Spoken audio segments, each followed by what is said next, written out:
7월 첫째 주일 주일 예배 여러분 함께 다시 얼굴을 함께 볼 수 있어서 너무 감사합니다.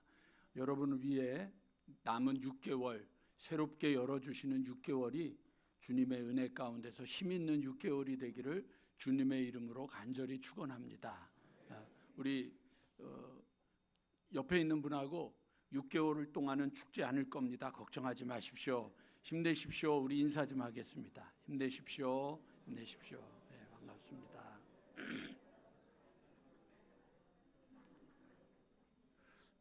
우리가 주일마다 이 자리에 모이는 것은 세상이 살아가는 것과 다르게 살자고 모이는 겁니다. 그러니까 세상은요, 그냥 사람들이 살아가는 방법으로 살아가는 게 있고요. 그리고 다르게 살아가자고 하는 게 있습니다. 물론 살다가 보면 우리가 원하지 않는 삶을 겪게 되고 그걸로 힘들어하고 지치게 되지만 그게 운명이려니 그게 팔자려니 그러고 살아가는 사람이 있고, 또 어떤 사람은 그것을 하나님이 주시는 기회와 변화의 기회로 삼고 인생을 바꾸는 그런 기회도 있습니다. 오래전에 여러분들에게 한번 말씀드렸던 기억이 있는데, 그 뉴질랜드에서 목회를 할 때 한 젊은 어머니가 아이를 하나를 데리고 왔었어요. 그랬는데 이제 등록을 하고 나서 그 집에 신방을 가서 기도를 하는데, 이제 친정 어머니하고 같이 예배를 드리다가 이제 제가 좀 이제 여쭤봤어요. 그 아이가 있으니까 아버지는 어디 계시냐 그랬더니 목사님 이혼했습니다. 이제 이러고 얘기를 했어요. 그러니까 저는 깜짝 놀라서 그 언제 이혼을 했냐고 물어봤더니 언제 이혼했다 그러는데 애 나이가 그 이혼한 때하고 딱 맞는 거예요. 그래서 제가 이제 여쭤봤죠. 어떻게 된 거냐 그랬더니 이혼하기로 마음을 먹었는데 아이가 생긴 걸 안 거예요. 그래서 친정 아버지와 친정 어머니와 우리 성도님이 딸이 모여서 회의를 했어요. 지워야 되냐 말아야 되냐, 지울 거냐 말 거냐, 지워야 네가 좋지 않겠느냐. 그랬는데 이제 아버님이 장로님이셨는데 하나님이 주신 생명인데 그럼 안 되지 않겠느냐. 그래서 이제 아이를 낳은 거예요. 그리고 이제 혼자 아이를 키우기 시작한 거죠. 그래서 이제 제가 그분한테 여쭤봤어요. 뭐라고 여쭤봤냐면 그때 지우지 그러셨어요. 그러면 훨씬 더 홀가분하지 않았겠어요? 그랬더니 이 성도가 그런 거예요. 목사님, 아이를 갖고 있는 내내, 배가 부르는 내내 고민을 안 한 게 아니었었습니다. 그런데 아이를 낳고 아이를 키우다 보니까 이 아이가 없었으면 내가 어떻게 살았을까? 이 아이는 이혼과 관계없이 하나님이 주신 내게 생명이고 축복입니다. 그리고 그 아이를 키우는데 아이가 얼마나 귀하고 값지게 크는지 모르는 거예요. 그게 여러분 뭔지 아세요? 신앙이에요. 신앙이라고 하는 것은요, 세상이 가지고 있는 방법, 세상에 가지고 있는 것을 따라가지만 그러나 그 속에서 나는 좀 다르게 살 거야. 나는 좀 새롭게 살 거야. 그게 우리가 가지고 있는 신앙의 본질입니다. 그러니까 신앙을 가졌는데 다르지 않고 새롭지 않으면 신앙생활이 참 재미없고 지루하게 됩니다. 그러니까 신앙생활을 재미있게 흥분되게 즐겁게 하려고 하면 여러분 얼마나 놀라운 일들이 많이 벌어지는지 알 수 없습니다. 그걸 여러분 잊어버리지 마세요. 요즘 하나님이 아직 제가 공식적으로 얘기는 안 하지만 우리 교회에 참 재밌는 일들을 많이 보여주시는데 그 중에 하나가 목회자 자녀들이 많이 옵니다. 아니 아멘 할 거는 아니고 그러니까 목사님들의 자녀들이 저희 교회를 많이 옵니다. 저도 목사 자녀거든요. 그러니까 저도 왔잖아요. 제가 오고 난 다음에 여기에 오면 그랬는데 보면 이분도 근데 목회자 자녀들이 저희 교회를 와요. 왜 올까 생각해봤거든요. 왜 올까 생각해봤더니 세상에 제일 불쌍한 사람이 누구게요?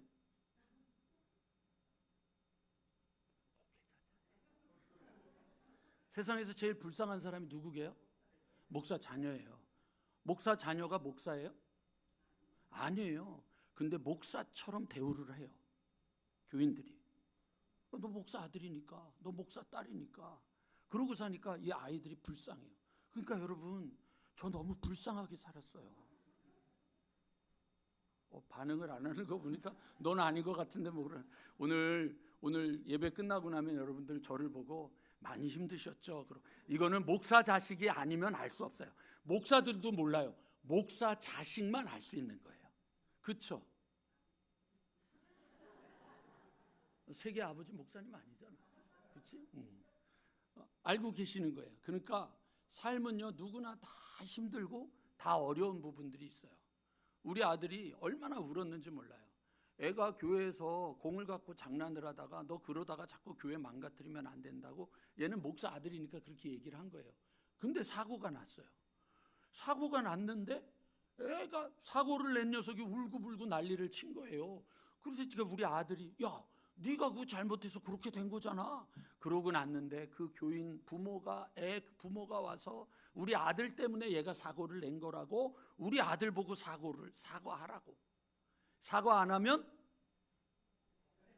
그 교회 안 나온다고. 아주 이 목회자에게 협박은 교회 안 나온다는 거야. 내가 평생 소원이 뭐냐면 나오지 마, 오지 마, 이게 제 소원이에요. 그걸 못 하잖아요. 그걸 못 하잖아요. 그래서 이제 우리 아들 붙잡고 네가 사과해라. 그랬더니 아빠, 내가 뭘 잘못했어? 교회 와가지고 유리창 깨뜨릴까 봐. 너 그렇게 놀면 안 돼. 그건 밖에 나가서 해. 라고 하는 말한 게 그게 잘못이야? 아빠가 나 그렇게 가르쳤어? 아니, 그건 아니고 교회를 안 나온대. 그랬더니 또 그 아들이 또 그 소리를 듣고 가서 어깨가 처져가지고 고개를 푹 숙이고 미안해, 내가 잘못했어. 그리고 집에 가서 그렇게 대성통곡하고 우는 거예요. 근데 하나님이 그를 만져주시는 거예요. 위로하시고 소망 주시고. 그래서 저희 걱정했죠. 목사 안 된다 그럴까 봐. 근데 목회 시작했잖아요. 그러니까 그게 뭐예요? 우리가 살아가는 세상에 갖고 있는 시각과 하나님을 믿는 사람이 살아가는 삶의 방법은 다르기 때문에 하나님이 고쳐주시고 하나님이 회복시켜주시고 하나님이 세임 주시는 거예요. 그러니까 오늘도 여러분, 우리들이 하나님을 믿는다고 하는 것에 대한 그 신앙인의 걸음이 여러분 안에서 옮겨지게 되기를, 세상과 똑같지 않은 방법으로 옮겨지게 되기를 다시 한번 주님의 이름으로 간절히 축원합니다. 그러면서 오늘 사도행전 3장, 지난 금요일 날 여러분들하고 함께 말씀 나누려고 했었는데 그 새롭게 하소서에 나왔던 어느 그 감독, 이름을 까먹었어요. 장성호인가요? 장성하 감독이라고 요번 7월 16일 날 애니메이션 킹 오브 킹스라고 하는 우리나라에서 만든 영화인데 이미 미국에서 뭐 830몇 억을 벌었다고, 더 벌 거라고, 한 1000억 이상 벌 거라고 어마어마한 금액을 벌었는데 이 사람의 간증을 듣느냐고 제가 사도행전 3장 얘기를 못했어요. 그래서 이 얘기를 가지고 오늘 얘기를 여러분들하고 함께 좀 끄집어 보려고 합니다. 그리고 제가 제일 먼저 가서 그날 상영하는 날 조조로 가서 제가 제일 먼저 보고 이거를 여러분들에게 볼지 안 볼지, 우리 교인들에게 가서 다 보라고 얘기할지 안 할지를 얘기할 테니까 기다리시고 이번 여름에는 여러분 한 2-3번 이상 볼 수 있도록 그렇게 하시면 좋겠습니다. 사도행전 3장에는요 여러분 무슨 얘기냐면 우리가 잘 알고 있는 안진뱅이를 일으키는 사건이 벌어집니다. 사도행전 3장 2절에 보면 화면에 아마 성경이 이제 뜰 겁니다. 이렇게 돼 있습니다. 나면서 못 걷게 된 이건 뭐예요? 그러니까 천성적으로 태어나면서부터 못 걷게 된, 그거는 뭐죠? 운명이에요. 다르게 말하면 팔자련이 그게 내 인생이야, 이렇게 된 거죠. 이런 사람이 있어요. 근데 이 사람은 걷지도 못하니까 여기 뭐라고 돼요? 사람들이 메고 오니 성전에 들어가는 사람들에게 구걸하기 위하여 날마다 미문이라는 성전 문에 두는 자라. 사람들이 데려다가 미문이라고 하는 문은 옆에 두면 구걸하다가 또 이제 저녁이 되면 퇴근할 때가 되면 사람들이 와서 데리고 가는 거죠. 아마 뭐 그렇게 살았던 사람이에요. 운명졌던 인생이었죠. 근데 거기에 여러분 베드로와 요한이 3절에 보니까 이렇게 돼 있죠. 요한이 성전에 들어가려 함을 보고 베드로와 요한을 보고 이 구걸하는 사람이 구걸을 하는 거예요. 그랬더니 베드로와 요한이 더불어 주목하여 이르되 우리를 보라. 그러니까 막 구걸하려고 손을 막 이렇게 댔더니 베드로와 요한이 보고 우리를 보라. 그랬더니 안전뱅이가 그가 그들에게 무엇을 얻을까요? 바라보거늘. 뭔가를 주려고 나를 봐라 그랬나 보다. 그러고 이러고 보고 있는데 6절 우리 다 같이 한번 읽어볼까요? 같이 읽어보겠습니다. 시작.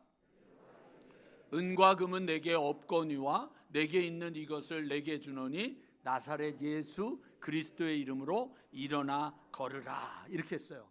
여러분, 돈을 바라는 사람에게 말도 안 되는 일을 한 거죠. 안진뱅이에요. 언제부터요? 나면서부터요. 그러니까 그의 삶이 뭔가 잘못됐어요. 그래서 나면서부터 소아마비였었던 거예요.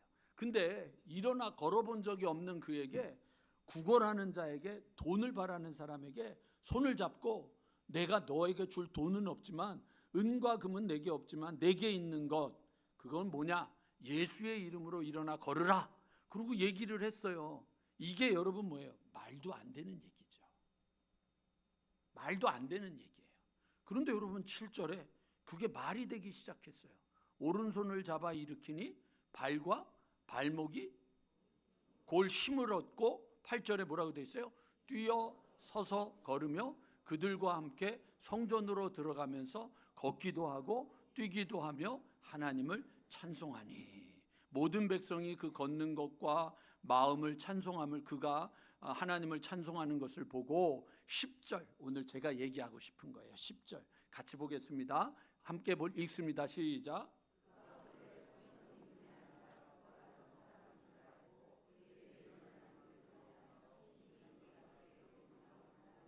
사람들이 안진뱅이가 일어나 걷고 뛰고 하나님을 찬양하는 걸 보고 뭐라 그랬냐면 심히 놀랍게 여기며 놀랐다라고 그랬어요. 왜죠? 안진뱅이가 걷는 경우는 없는 거니까, 병든 자가 치료되는 경우는 없으니까. 오늘도 여러분 여기 지금 허리가 망가졌다 그러는데 오늘 하나님께서 그 이름으로 축복하시고 치료시키시면 됩니다. 근데 아멘하고 치료를 받으면 사람들이 뭐라 그럴까요? 성가대 얼굴 표정이 답을 얘기해 주는 거야. 말 같은 소리를 좀 해야지. 그게 무슨 일이 벌어질 수 있겠어? 이렇게 생각하는 거죠. 이거예요.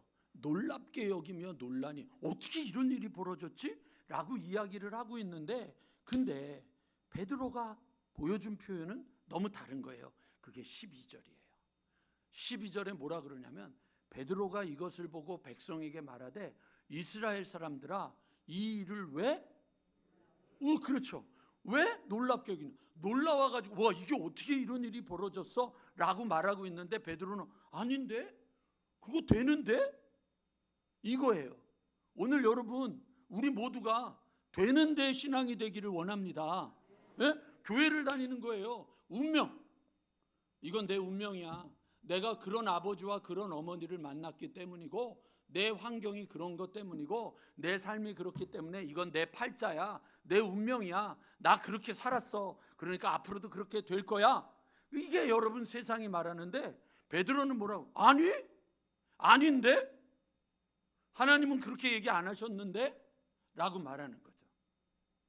똑같이 놀랐는데 하나는 놀라서 어쩔 줄 몰라 하고 한쪽은 왜 놀래? 그거 놀랄 일이 아닌데? 라고 말하는 거예요. 이게 여러분 신앙인데 이거를 여러분 뭐라고 얘기하냐? 믿음을 가졌다라고 말하는 거예요. 믿음이 있느냐? 믿음이 없느냐? 믿음을 가져야 되는 거예요. 믿음이 없으면 여러분 안 되는 거예요. 여러분 우리 모두에게 다 뭐가 필요하냐? 믿음이라고 하는 거예요. 이 믿음을 가졌다라고 하는 걸 여러분 뭐라고 말할 수 있냐? 의미를 부여하는 거예요. 의미를 부여하는 거예요. 그냥 여러분 우리 어떤 시인의 시처럼 그냥 들에 핀 꽃이에요. 아무것도 아닌 거야. 들꽃이 아무것도 아닌데 거기 가서 내가 그 꽃에 이름을 부여하고 그 이름을 보는 순간 그거는 존재가 의미 있는 존재가 되는 것처럼 주님을 믿는 믿음을 갖는 순간 여러분 모두에게는 하나님은 의미 있는 존재가 됐고 하나님에게 여러분은 의미 있는 존재가 되는 거예요. 그래서 여러분 믿음을 가져야 돼요. 근데 문제가 생겼어요. 그게 뭐냐면 믿음을 갖기는 가졌는데 그 믿음이 하나밖에 모르는 거야. 우리 모두가요. 요한복음 3장 16절 이밖에 모르는 거예요. 우리 같이 한번 요한복음 3장 16절 같이 한번 읽어보겠습니다. 성경 우리 볼까요? 시작.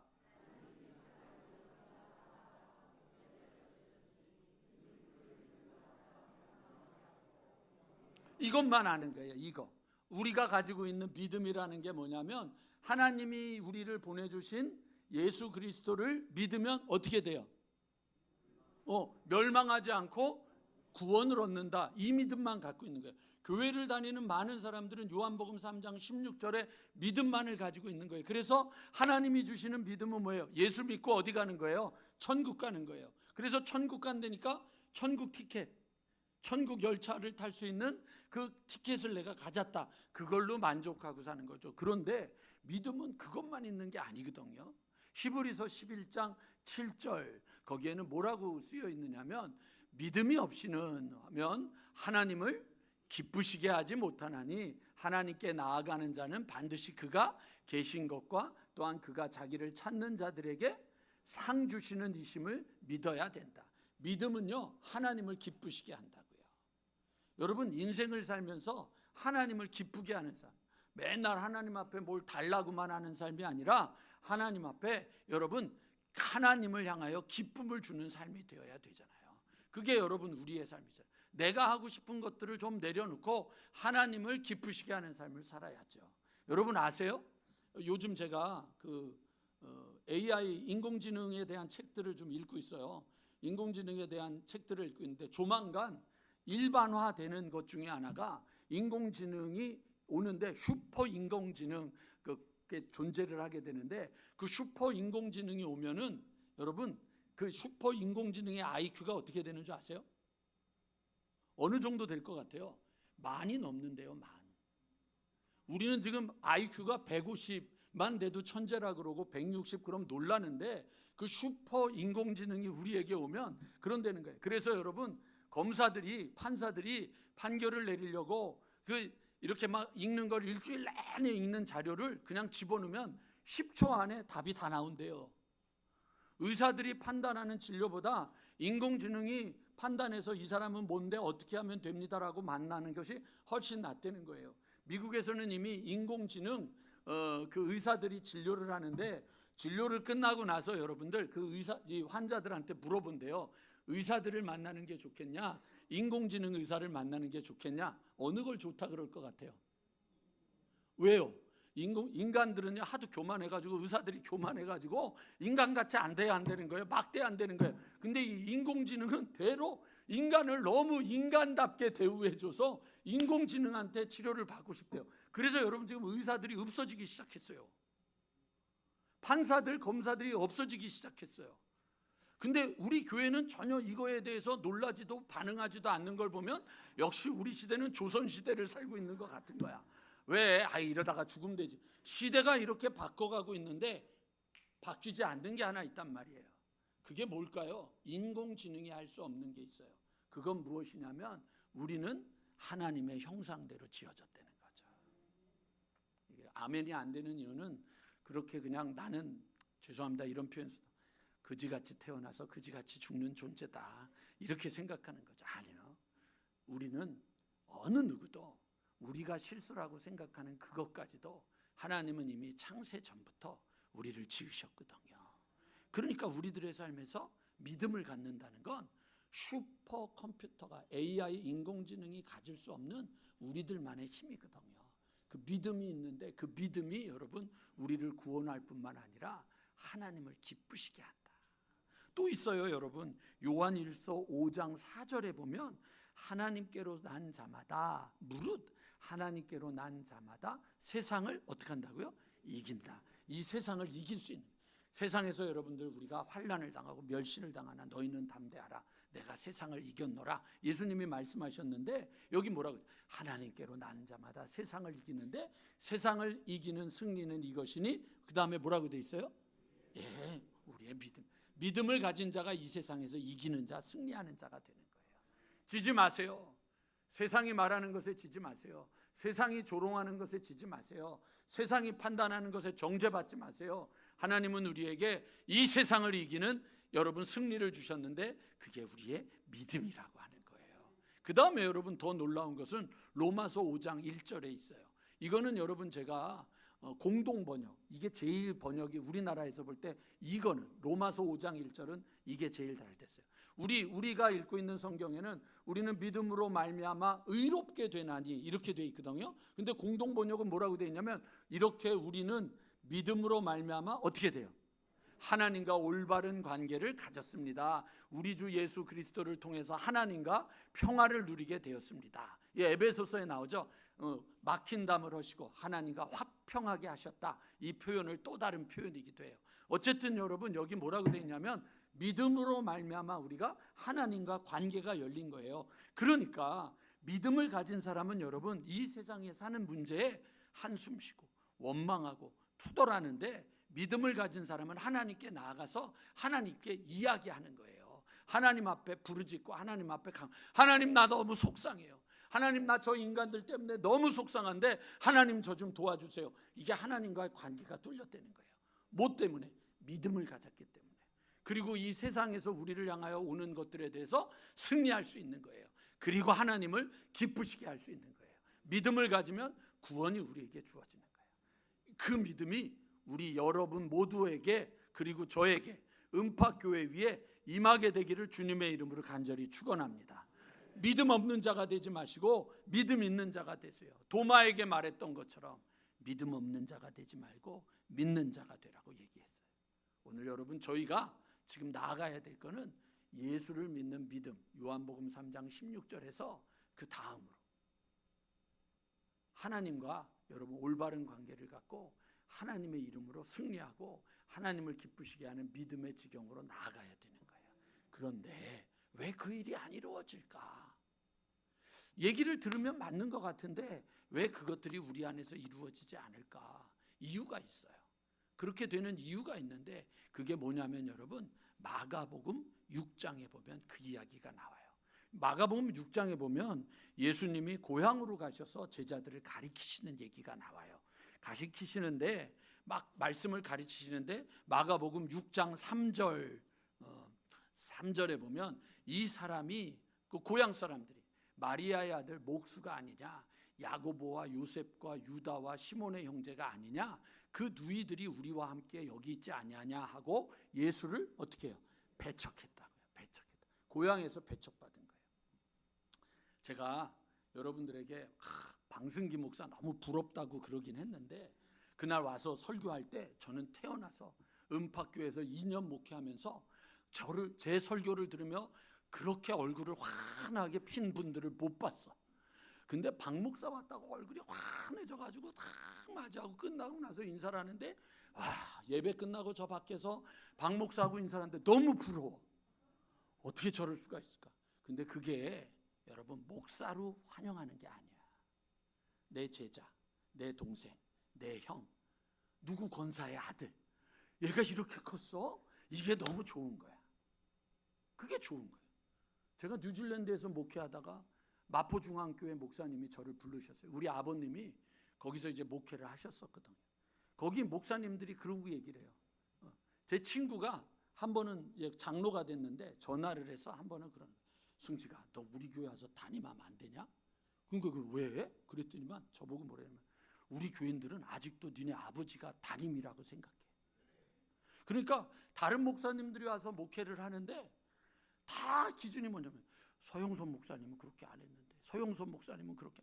그러니까 그 다음에 이 담임 목사님들이 저를 만나서 야 나는 니네 아버지 때문에 아직도 부목이다 이러고 얘기를 하는 거예요. 근데 그 교회를 제가 가서 설교를 했더니 여러분들이 방승기 목사에게 보냈던 그 얼굴을 그 교인들이 다 보여주는 거야. 막 너무 화나서 너무 반가워하는 거야. 근데 이상한 거는 예배가 끝나고 났는데 아무도 저를 안 찾아와. 그 왜 그러나 그랬더니 어떻게 불러야 될지를 모르는 거예요. 이게 분명히 내 제자인데 이게 그냥 오빠, 뭐 형 이러고 불렀는데 이게 맨날 내가 저 녀석 빨개 벗겨진 거 맨날 닦아주기도 하고 코도 풀어주고 그러고 키웠는데 저게 안 되는 거야. 그래서 예배 끝나고 제가 내가 여기 목사로 왔겠어요? 고향 찾아왔지. 마음대로 부르세요. 그랬더니 그때부터 뭐 승지가 뭐 어쩌고 저쩌고. 그날 목사를 포기했어. 고향에서는 인정을 못 받는 거예요. 존재감이 없는 거예요. 고향에서. 예수님이 그랬어요. 근데 문제는 그게 아니라, 존재감을 인정 못 받는 게 문제가 아니라, 여러분 4절에서 예수님이 그들에게 이르시되 선지자가 자기 고향과 자기 친척과 자기 집 외에서는 존경을 받지 못함이 없느니라 하시며, 거기에서는 다 같이 읽어볼까요? 시작. 다만, 그리고 나서 6절에 뭐라 그랬어요? 그들이 믿지 않음을 이상히 여기. 능력이 행해지지 않은 이유가 뭐예요? 믿지 않은 거예요. 여러분, 왜 우리의 인생에서 기적이 없을까요? 왜 우리의 인생에서 변화가 없을까요? 저는 짜릿짜릿하게 느끼면서 살아가는 그 스릴 멈추는 믿음을 왜 우리들 모두가 느끼지 못할까요? 이유는 하나예요. 믿지 않기 때문이에요. 믿음이 없기 때문에 그래요. 믿음을 갖지 않은 거예요. 여러분, 심지어는요, 어느 정도 믿음이 필요하냐면, 마가복음 2장에 보면 중풍병자가 있었는데 그 친구들이 데리고 와요. 근데 예수님이 계신 그 공간 안으로 들어갈 수가 없으니까 이 친구들이 그 예수님이 계신 곳 공간에 지붕을 뚫어놓고 거기다가 이렇게 들것에 끈을 묶어갖고 내려갔단 말이에요. 그랬더니 예수님이 그 중풍병자를 고쳐주시는데 뭐라고 고치셨는지 아세요? 중풍병자의 믿음을 보시고라고 안 돼 있어요. 뭐라고 돼 있어요? 그 친구들, 그들의 믿음을 보시고. 그러니까 여러분 자녀 때문에 걱정하지 말고 기도하세요. 여러분의 믿음을 보고 그 자녀를 살리고 변화시키고 고쳐주실 거라고요. 아유, 이 왼수, 이 화상, 이거는 언제 이렇게 될까? 얘기하지 말라고요. 그게 여러분의 믿음이잖아요. 그러니까 예수님이 그 믿음대로 되는 거죠. 남편을 향한 권사님의 믿음, 자녀를 향한 권사님의 믿음. 여기 또 얘기하면 더 안 되는 분도 계시니까 믿음대로 되는 거예요. 믿음대로. 아셨죠, 여러분? 그들의 믿음을 보고 하나님이 역사하시는 거예요. 그러니까 여러분 자녀들에 대해서 염려하지 말고 그 자녀의 하나님, 아버지 되시는 분을 위해 믿음을 갖는 게 중요한 거예요.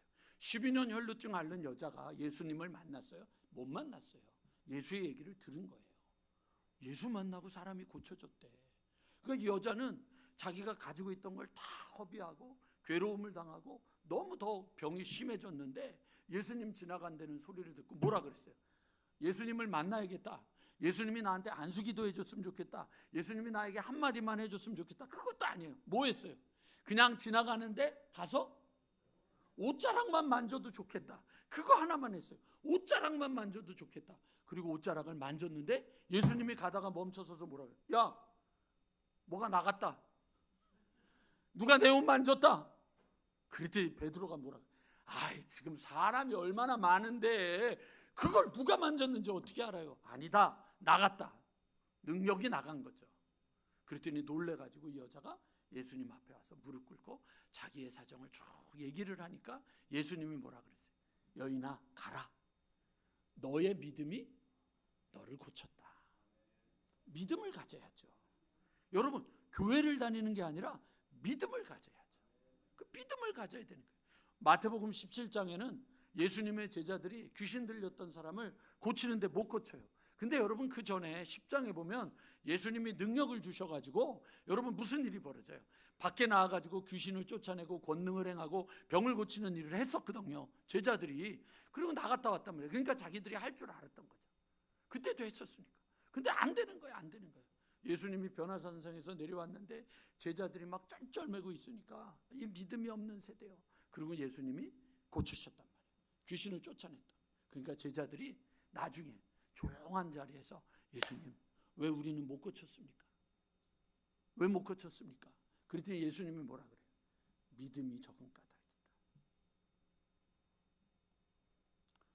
눈을 여시고 믿음을 가지세요.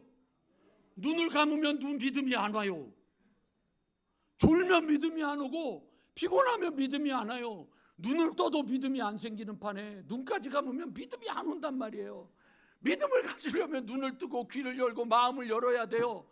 그러니까 여러분, 믿음을 가져야 되는데 여기서 중요한 거는 뭐냐면 이게 아니라 오늘 본문 요한복음 14장 10절의 말씀, 오늘 그 얘기를 여러분들하고 잠깐 나누려고 그러는 거예요. 10절 보세요. 요한복음 14장 10절. 내가 진실로 진실로 너희에게 이르노니, 내가는 예수님이에요. 내가, 오늘 본문이죠. 14장 10절. 내가 진실로 진실로 너희에게 이르노니, 그 다음에 뭐라고 돼 있어요? 나를 믿는 자는 뭐라고 돼 있어요? 내가 하는 일을 할 것이다. 그렇게 돼 있잖아요. 요한복음 14장 10절. 화면 좀 띄워주세요. 12절. 그걸 놀리지 말고 그럼 빨리 이렇게 하세요. 이렇게. 아니면 이렇게 하시든지. 그걸 들으면서 저 인간이 뭔 소리를 하고 있나. 참. 우리 교인들 되게 얄미워. 아주 그런 걸 즐기는 것 같아가지고.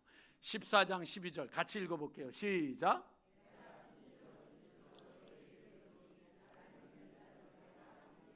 이거예요.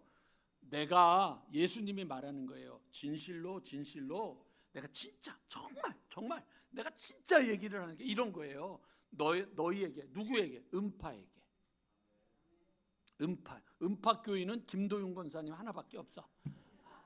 개척을 해도 김도윤 권사님하고밖에 할 수가 없어. 딴 사람은 오지 마세요. 김현진 성도도 오지 마. 갈 거예요. 감사합니다. 2명 됐습니다. 네. 자, 여러분 기억하세요. 음파에게, 여러분 이름에게 이걸 넣으세요. 내가 진실로 진실로 이르노니, 누구에게? 음파에게, 승지기에게, 여러분 한 사람 한 사람에게 이르노니, 나를 믿는 자는, 그 다음에 뭐라고 돼 있어요? 내가 하는 일을 너도 하게 될 거다라는 거예요. 이게 믿음이라고요. 믿는 거는 예수 믿고 구원 얻는 것이 아니라 예수님이 이 땅에서 하신 일을 여러분 모두가 음파교회가 하게 될 거라는 거예요. 그 일이 이루어지는 거예요. 저는 이번 일주일 동안 여러분 함께 기도하면서, 새벽에 나와서 기도하고 온라인으로 기도하고 함께 기도하는데, 여러분 기도하면서 제 안에 확신이 생겼어요. 어떤 확신이 생겼느냐? 된다. 김윤성 권사님도 아멘 하셨으니까 개척에 함께, 권사님 오시면 일수영 님도 오겠죠? 예, 맞아요. 그럼 벌써 4명 됐습니다. 여러분, 여러분에게 하나님이 뭐라고 이야기하시냐면, 그냥 믿음만 갖고 예수 믿어요, 하나님 믿어요라고 말하지 말고 그 믿음을 사용하라고 하는 거예요. 여러분, 믿음을 가지라고요. 그 믿음이 큰 믿음이 아니라 무슨 믿음이에요? 겨자씨만한 믿음. 여러분 겨자씨 못 봤죠? 제가 오늘 보여드릴까요? 보신 분 계세요? 제가 여기 코를 풀어가지고 코딱지를 풀면 그거보다, 코딱지보다 더 적은 게 겨자씨예요. 그 이스라엘에 가면 그거 겨자씨를 팔잖아요. 한때는 그게 유행해가지고 목사님들이 교인들 선물을 하라 그랬더니 그 돈도 많을 텐데 말이야, 겨자씨를 이따만큼 갖고 와서 그거를 5개씩 넣고 코팅을 해. 그리고는 선물을 주면서 이게 겨자씨입니다. 와, 돈도 안 들고 선물을 했어. 그래서 여러분 선물 다 받아봤죠? 받잖아요. 근데 성경이 뭐라 그래요? 겨자씨만한 믿음이 있어도 산을 옮길 거다. 근데 그게 예수님이 아니라 나를 믿는 자에게는 그도 그와 같은 일을 할 것이다. 그러니까 여러분, 음파에 산을 옮기는 믿음의 역사가 이제 시작되게 될 줄로 믿습니다. 아니, 되게 될 줄이 아니라 이미 진행되고 있음을 믿습니다. 그 역사가 이루어지는 거예요. 근데 그거보다 더 놀라운 것은 다시 14장 10절이 아니라 12절. 나를 믿는 자는 내가 하는 일을 그도 할 것이요, 또한, 다 같이 시작. 예, 바로 이거예요. 큰 것도 한다고요. 큰 자가 된다고요. 큰 자. 제가 왜 이렇게 자신 있느냐? 여러분, 이 영화 감독이, 제가 이제 다시 한번 말씀드려요. 이 영화 감독이 애니메이션으로 킹 오브 퀸스라고 하는 영화를 만들었는데, 어디서 원작을 얻었느냐 그랬더니 찰스 디킨스라고 하는, 스크루지 있죠 여러분? 스크루지, 2도시 이야기 뭐 이런 거 썼다 아주 영국의 유명한 작가가 있어요. 이 사람의 작품을 원작으로 썼어요. 원작으로 왜 썼는 줄 아세요? 여러분 이 뭔가 작품을 쓸 때 살아있는 사람이 원작을 쓰면은 그 사람한테 돈을 줘야 돼요. 그리고 그 사람이 죽으면 그 아들이나 딸한테 돈을 줘야 돼요.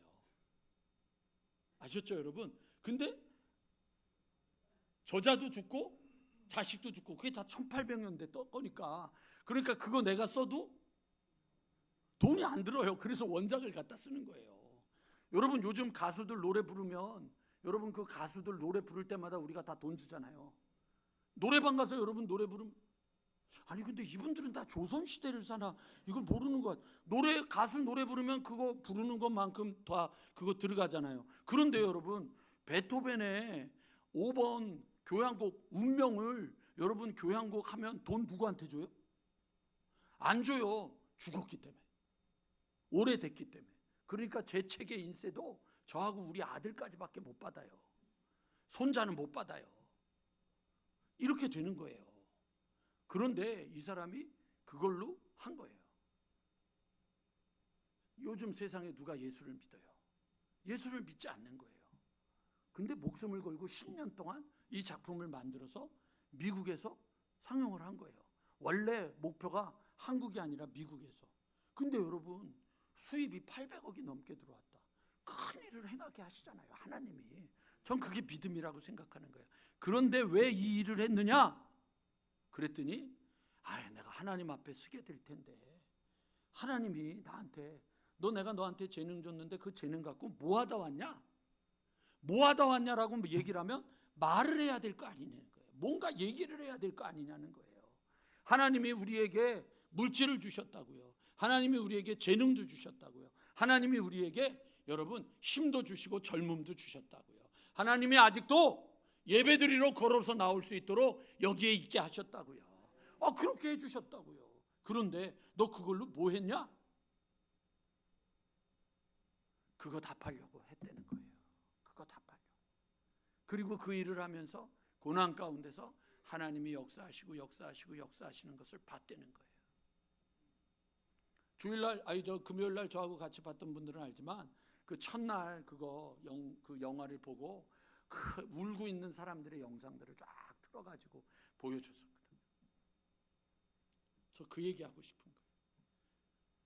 믿음을 가지려면, 음파의 교회에 믿음을 가지려면 여러분 주님이 하시는 일을 할 수 있는 믿음, 그거보다 더 큰 일을 행하실 거라고 내가 얘기하는 게 아니고요, 목사가 얘기하는 게 아니고요, 여러분이 얘기하는 게 아니고, 예수님께서 믿는 자에게는 내가 하는 일을 할 거고 내가 하는 것보다 더 큰 일을 할 거라고 하는 그 말씀을 주신 것을 여러분들 믿고 그 믿음 안에서 승리하는 걸음이 되기를 주님의 이름으로 간절히 축원합니다.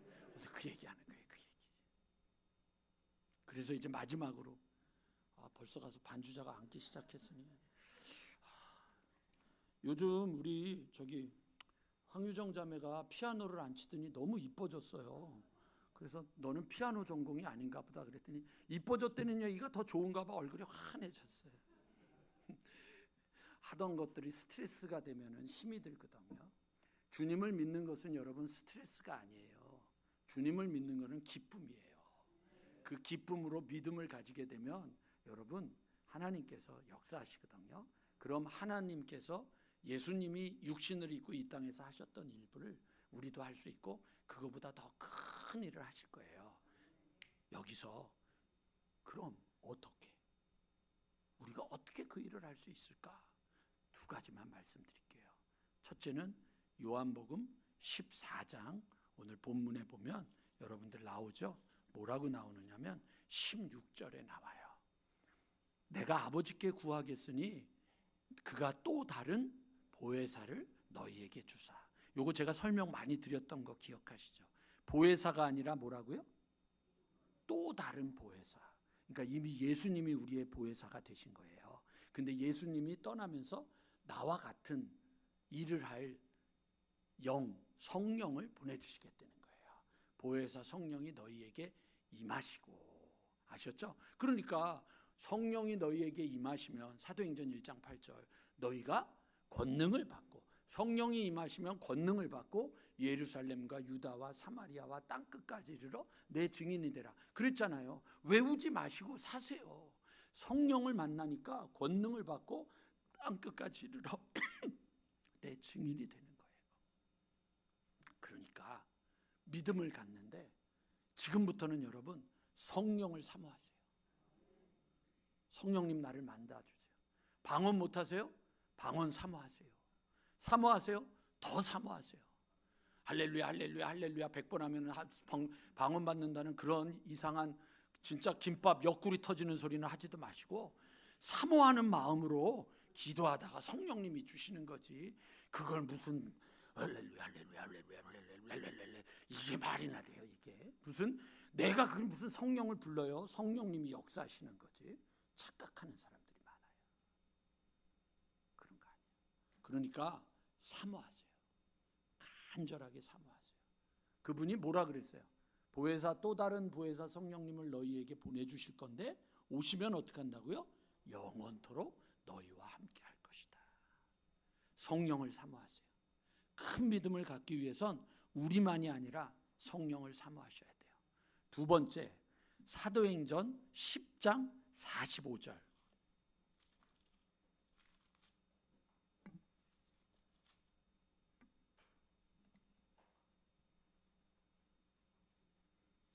죄송합니다. 10장 38절.